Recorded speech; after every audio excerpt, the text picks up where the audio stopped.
I'm a person who grew up in the 50s, 60s, and of course started my career, I would think, immediately after high school by joining the military.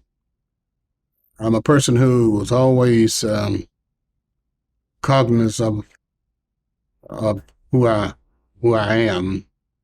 Grew up in a working class community, uh, understanding that there was a difference in the way people were treated in the community I grew up in and other communities in Montgomery. I grew up here in Montgomery, finished high school, Carver High School, 1959, and went into service. I grew up in a working class community right outside of the city limits on Highway 31, the old Birmingham Highway, north of Maxwell Air Force Base. But the community is now in the city, and next to the city. So that's who I am, and I always had confidence in myself. Knew quite early in life what I want to do and what I want to pursue, the career, and was proud of who I am.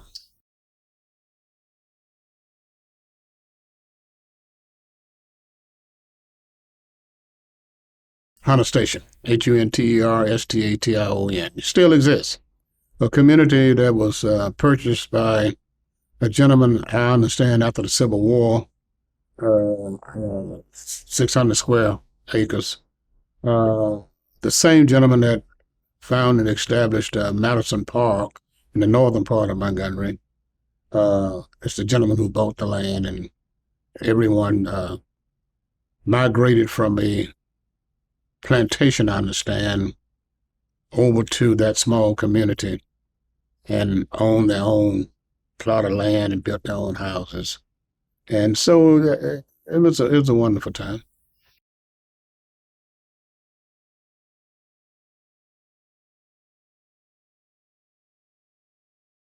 Growing up, I had two brothers who had served in Korea, and some other cousins and uh, individuals from the community who had also served in the military.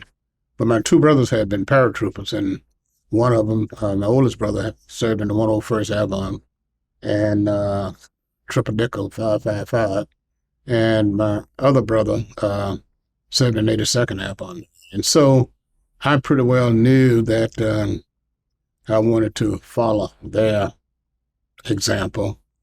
One reason because my parents didn't have the money, my mother didn't have the money to send me to college, and I knew that, so there was no need of sitting around belly aching and complaining about that. So I planned to go into the military to get my start.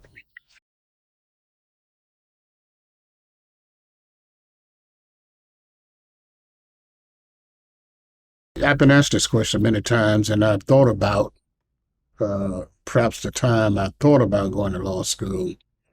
I would think it was around the ninth grade. I didn't know any lawyers, and because I didn't know any lawyers in Montgomery. I heard of Fred Gray during the civil rights, during the bus boycott, but was not familiar with any lawyers. But I assumed that I always was a good debater. I was in the debate club in school, and my mother uh, uh, inspired me and wanted me to be a minister.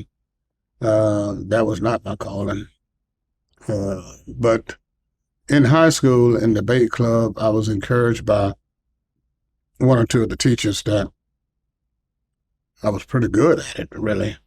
And somewhere along that line, I started thinking about, and Thurgood Marshall was traveling through the South, trying cases and all. I heard about him, and somewhere along ninth, 10th grade, I think I perhaps decided I was going to be a lawyer and had two careers, military and legal profession at the same time.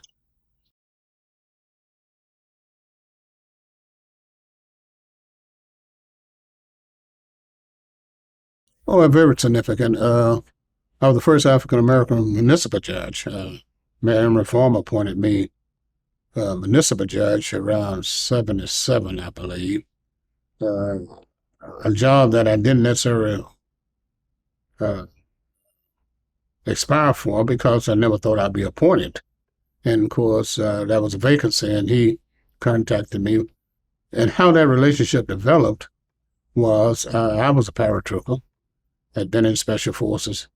Mayor Former had been a paratrooper in Korea, and he found that I had been a paratrooper. So occasionally, when he would see me, he would greet me with airborne, and I would return the greetings with all the way sort of a saying we had, and just sort of developed. And when the vacancy occurred, I was practicing law, and he contacted me and say, I have a position I think you'd be interested in. I always said if that was something I thought you would be interested in, I'll appoint you. And that's how I was appointed municipal judge. And I was in practice because it was a part-time position. And in 1983, a vacancy became in circuit court. Judge Perry Hooper, who later served on the Supreme Court, retired, and there was a debate whether or not the Governor Wallace, would appoint me or his son-in-law, Mark Kennedy, a good friend of mine, who we both were appointed at the same time, circuit judge. He ended up on the Supreme Court. Uh, and the editorials in the newspaper, the editors started writing editorials about why the governor should appoint me. Now, I don't know whether they were so interested in me or they would criticize him about appointing his son-in-law, okay? But that cut many ways. Well, in any event, Governor Wallace appointed me in 1983. And the significance of that, and what I found out, that I always knew or understood that black lawyers, the few that were here all throughout the country, were not respected and treated fairly in the judicial system, even by the judges. What I found out once I was appointed, there was a lot of white lawyers that were not treated fairly and accepted into the brotherhood of the legal profession locally here in Montgomery. They would come to my office and expose to me and state to me how they were treated badly. The point is, only a couple law firms control the whole system here in Montgomery, and a lot of white lawyers were left out of that control, and they were just picking up the crumbs what were left. And of course, they wouldn't protest as the black lawyers would, but that's what I found out. So it was very significant to open up the system, and it did. And you can see who have followed other black judges, women, those kinds, and Now, prior to that, I had been a prosecutor for 7 years and had practiced law for 5 years. So all of that was significant in developing my career.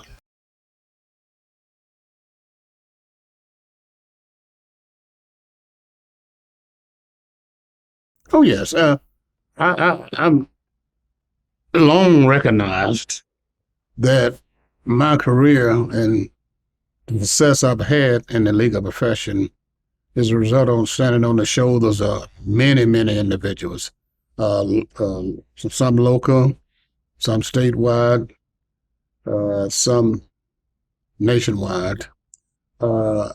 There's not a day passed when I was on the bench, and I served as 32 years here as circuit judge, and of course, of that 32 years, I've served 15 years as presiding judge. There was not a day passed that I didn't recognize coming into the courthouse that someone else and many other individuals made this opportunity available for me. And I set a standard that was very tough to achieve. I set a standard so high that I didn't know whether I could achieve it. And surely others would have a hard time meeting that standard. And that standard was simply to show up for work on time every day, to treat people, litigants and lawyers who came before me with respect and dignity and the best light of the judiciary, and to make decisions based on not respect to necessary individuals or families or names or wealth or just status in life, but what was required of the law, and at the same time taking all the human aspect in consideration. And I'm proud of the record.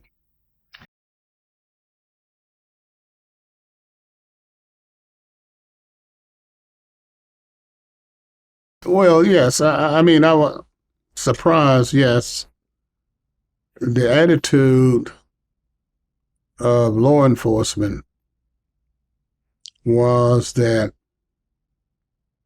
in the black community, crime was just a way of life, and particularly sex crimes uh, didn't happen to black women or black children, and they may investigate the crimes.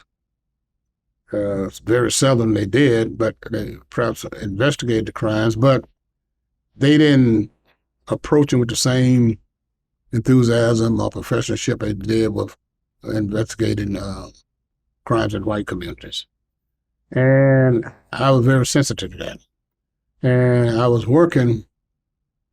I had worked for a district attorney who was very sensitive to that, Jim Evans. In fact, I was deputy district attorney. I'm the first black deputy district attorney for Montgomery County. And Jim Evans was the type of, he and I and our philosophy was about the same. Let me back up. I had come back to Alabama as assistant attorney general under Bill Baxley, who was the attorney general, a guy that I greatly admire, still admire. And from there to Jim Evans, they were the young white males during the civil rights movement that understood that it was legitimate. I understand when they were at the University of Alabama, they participated in demonstrations for equality and in the change of the system. So our philosophy sort of dashed up.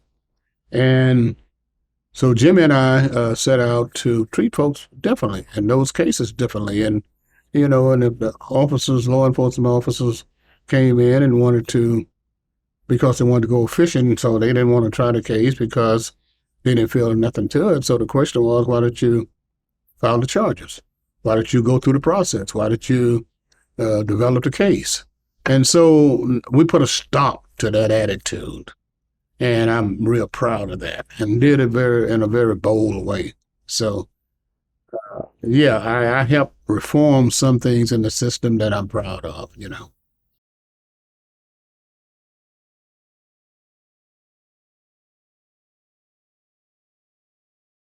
Oh, yes. I would not be honest if I say it has not or doesn't recognize the change. The uh, great opportunities have opened up now for blacks, other marginalized groups, women. If you come with uh, some qualification for whatever profession you're talking about, and you're willing to work hard. And when I say work hard, people always worked hard, and we always throw that around. But willing to do the things that are required, be at work on time, work all day, or how long you're supposed to work. Be professional. Be the best you could be in that job. There are opportunities out there that have been opened up, and I'm happy to see young black people participating in it. Uh, Socially, yes. I mean, there are people who come to know each other now and not just passing each other by, talking to each other. And I, as you know, served as chairman of the 1919, I believe, 2019 chairman of the Chamber of Commerce, and really start that organization opening up to invite all business folks and folks who had interest in the chamber to come in, open the doors, come in, let's participate. You can look at the progress that's been made. Uh, I, you know, just great opportunities that have been open.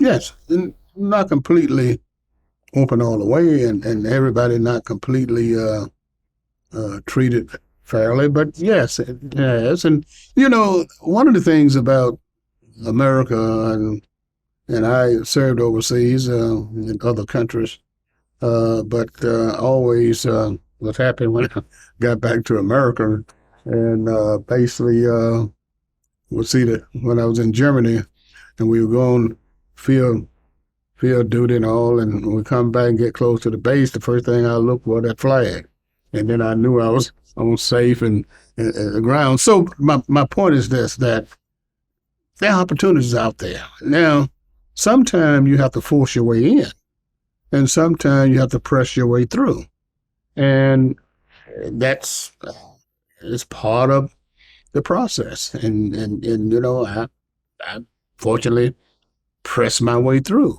And I had a family and my wife and two children that were always there in their support. And there are going to be obstacles in life. And you either go around them or through them or whatever. But you got to make your mark.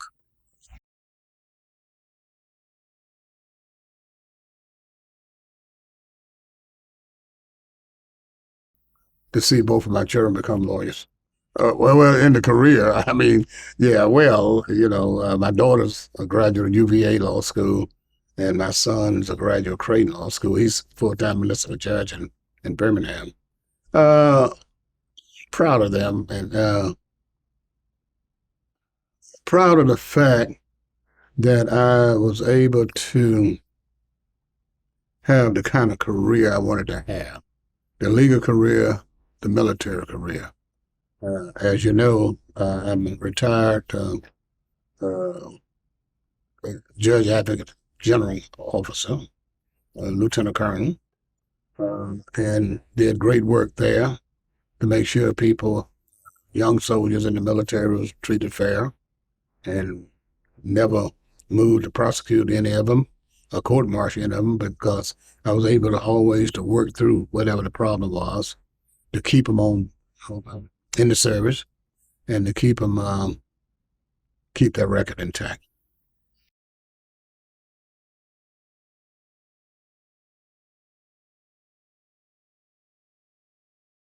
Education will move you out of your present status.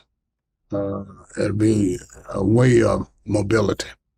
And you got to have the minimum required education in whatever profession you want to go in order to get inside the door.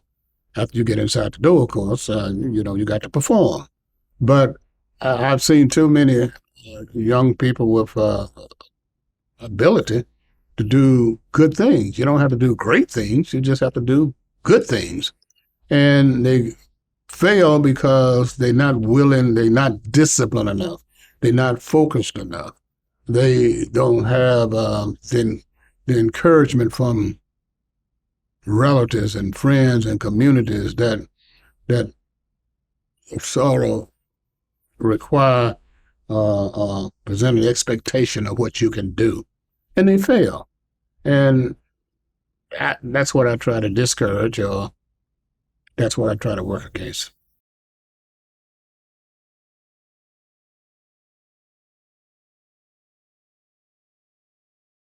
You care to share? Well, yeah, I'm a graduate of the Montgomery public school system. I believe in public education. Now, I believe in public education because I know that is the route for all working people, and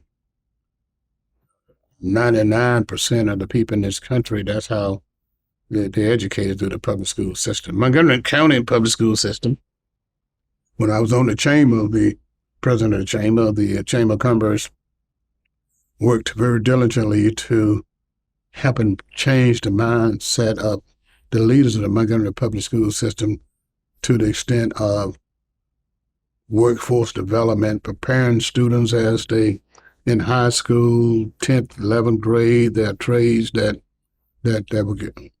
will afford them a very upscale, better than decent upscale livelihood and etc. So there are great things the Montgomery public school system is doing. Now, I've always, and I voiced my opinion with the superintendent. The story was not being told. So you have to have an excellent communication person to tell your story. And if you don't tell your story, somebody else going to tell it, and it might not be the true story that of what's really happening. Yes, I believe in magnet schools. Sure, I believe in LAMP. I believe in AP courses. A student has the ability, you shouldn't hold them back. Let them proceed based on their ability. But as you educate the mass, there are a lot of good things and a lot of good students in that mass that were doing good things, that were excelling. The story was not being told. You hear about students who are failing, hear about students who cause disruption, hear about students who obviously commit crimes, etc. And you hear about them throughout all the media. But do you hear much about those students who simply go to school every day, leave home, go to school every day, stay to 7, 8 hours, go home, do some homework, come back for 12 years, and get out and try to go on to college? You don't hear much about those students. And that's where I tried to refocus their attention.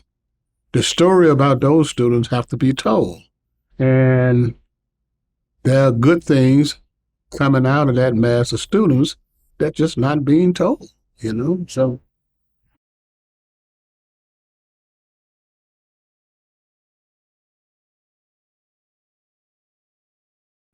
oh, well, the old cliche, follow your dream. Well, you got to have a dream before you can follow it. You got to have a vision before you can pursue it. Figure out, well, first of all, I'll say to parents, you have to help your children develop their career. Parents should know around the 8th or 9th or 10th grade what their children are best at. There's no need for children who don't take accelerated biology, chemistry, the sciences, that sit around talking about I want to be a doctor. And it's criminal if people allow them to sit around saying, I want to be a doctor. You don't have the preparation to be a doctor. So you might have the preparation to be in some other field. So as the parents watch their children go through school, it's up to them to help guide them into the type of profession or type of vocation or the type of careers they should pursue. And you can't force it on them, but you can help them develop it. And that's what I'll say.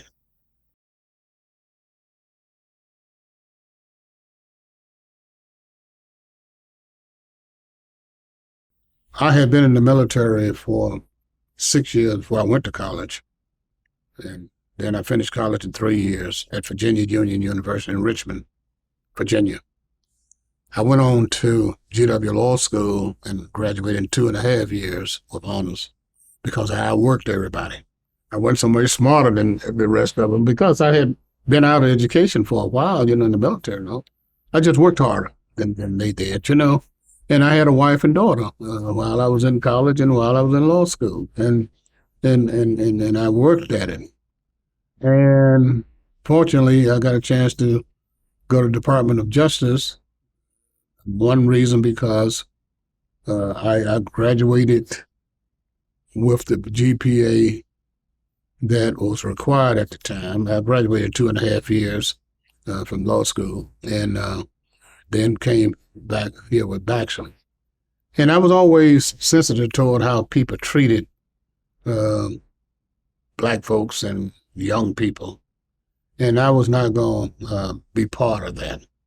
And so I had the opportunity in the Attorney General's office here in Alabama, and a bachelor would send me out to all these different counties, and I was willing to go. And I had some terrible treatment by some judges. Of course, at the same time, I had first class treatment by other judges. One of the most the better judges, including myself, in the state of ever lived in the state of Alabama, was Judge Douglas Webb down in Escambia County, where I was served as district attorney, acting district attorney. You couldn't find a better person or a better judge than Judge Webb sitting down there in that county.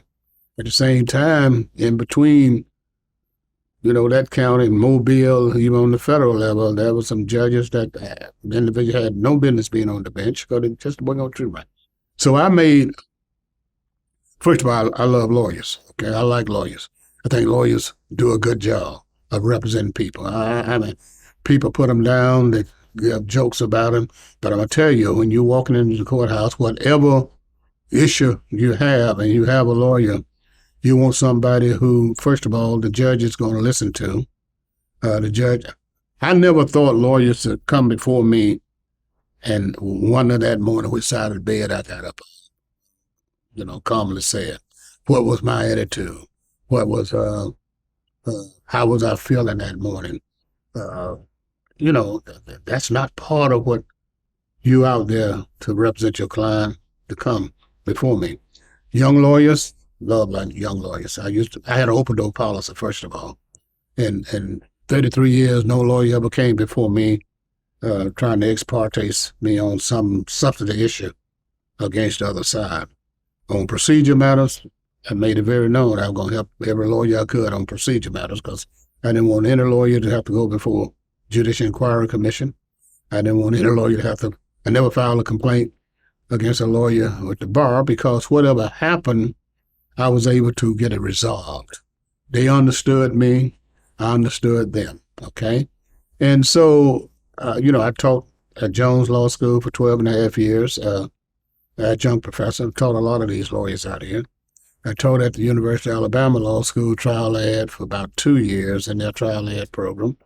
And so I just helped young lawyers because I understood you're coming out solo practitioner, perhaps one or two. The big law firms never allowed the big law firms to run over small lawyers or small firms or individual lawyers. All of that was important to me. I had experienced some of it, and I sure didn't want to treat others that way.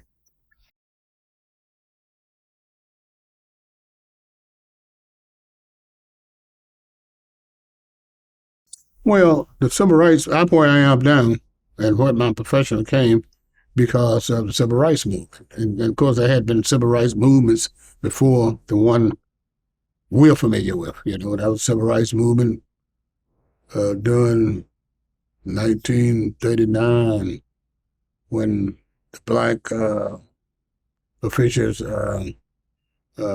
went to see FDR to get him to open up the federal system for black employees. The civil rights movement after World War II when Truman integrated the military. That was civil rights movement just constantly. But the one we're familiar with is the one that basically started the Montgomery bus boycott, but that ended in a year, then started again in 1960. That's when we truly talk about civil rights movement. Now, I was in the military during that time. I always regretted I was not able to participate in the marches and things of that nature, but I was in the military at the time, okay? But I know that a lot of individuals lost their lives, lost black and white, lost their careers, lost jobs, to fight a system, to fight for change that would give everyone an opportunity to try to pursue and reach their fullest potential. I was well aware of that. And so I know, and I don't come with an attitude that, I pull myself up by my own bootstraps. I pulled myself up, but I had a lot of help along the way. And like when President Obama made the statement that you didn't do it by yourself, well, then everybody started criticizing, saying, blah, blah. Well, that is true. Yeah, there are a lot of folks who made a step and another step that didn't have the opportunity that I had, and I had the opportunity because the steps they made. So I'm aware of that, and you have to.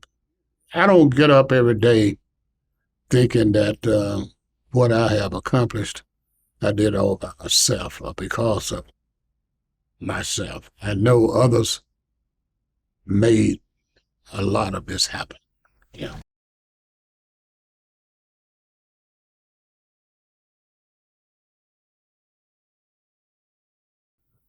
Definitely the cases. Yeah, definitely the cases. And the major cases are tobacco and what Beasley was on, and the big case with pharmaceutical companies. So, definitely the cases, if you want to do that. There was one significant one that when they killed the police officer over there in Rosa Parks, a guy named Torrey Gordon killed uh, a Corporal Anderson, if you want to get that far involved. But anyway, the tobacco case, I preside over the tobacco cases, and I saw where I was convinced that smoking killed folks. And so I stopped smoking, but I still would buy a pipe today. And receiving the John F. Kennedy Profile and Courage Award, the $25,000 grant, or whatever, $25,000, yeah, honorarium that went along with the award, I gave it all to charity.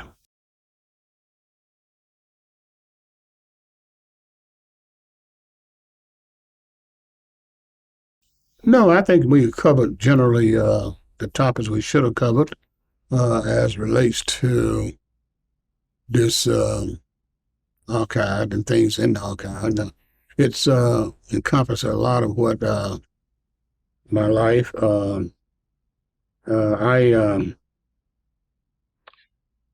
I'm, what I do now is just build on what I have done.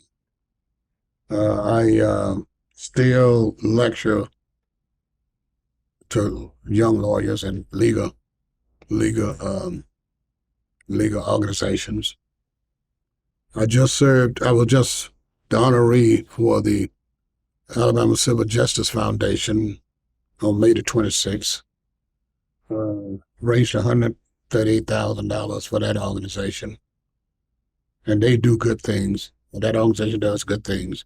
Take the money, give it to organization and people in need. So I use my presence, my career, and myself to continue to help others in different organizations that are doing good work. I, I'm not one who have any doubt about who I am, and I'm comfortable in my own skin. Um, you know, I feel good about my career.